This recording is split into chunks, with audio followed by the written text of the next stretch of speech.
क्या हाँ, है? ये आपके सामने जो जानवर दिखाई दे रहा है, हाँ।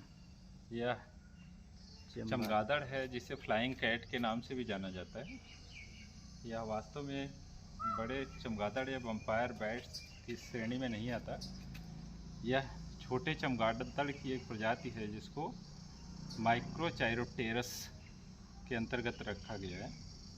जैसा कि आप देख पा रहे हैं, यहाँ जो इसके पंख हैं वह एक चमड़े के विस्तार के रूप में है। ये वास्तविक जो पंख पक्षियों के होते हैं वैसे नहीं हैं।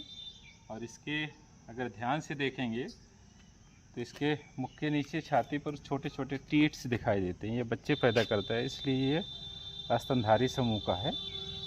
इसके अगले भुजाओं के चमड़े, भुजाओं से लगे हुए चमड़े विस्तारित हो जाते हैं, जो पंख का रूप ले लेते हैं। ये 4 उंगलियां उस विस्तार के अंतर्गत होती हैं। एक उंगली फ्री होती है जो इसको डालियों से लटकने के काम आती है। इसके कान बड़े होते हैं और ऐसा माना जाता है कि यह अल्ट्रासाउंड की ध्वनि को सुन सकता है, जिसके कारण से ये छोटी छोटी बाधाओं से भी आसानी से पार पाता हुआ उड़ सकता है। इसकी छोटी सी पूंछ दिखाई दे रही है, जो कि सामान्य तौर से कार्डेटा संघ और जो मैमल्स हैं उसका एक लक्षण है।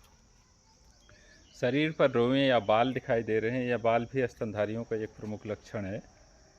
इसकी त्वचा में जो पंख जिसको कह दिया जाता है, उसमें आपको यहाँ पे धमनियों की स्पष्ट स्थिति दिखाई दे रही है। मुंह की तरफ शरीर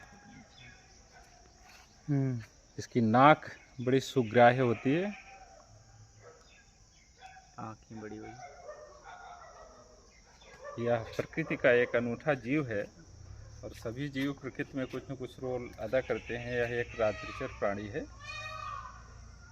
इसके सामान्य विवरण के बाद हम इसको इस महाविद्यालय के बगीचे में, जहाँ से ये प्राप्त किया गया था, उसको छोड़ रहा हूँ, क्योंकि प्रकृति संरक्षण आवश्यक है। यह भी हमारे कॉलेज का एक भाग है। तो मैं इसको इस अशोक के पेड़ पर छोड़ दे रहा हूँ। यह रात के समय उड़ के अपने स्थान पे चला जाएगा। रात में कहा बहन उड़ के चला गया। बाज आई तेज जाई रो।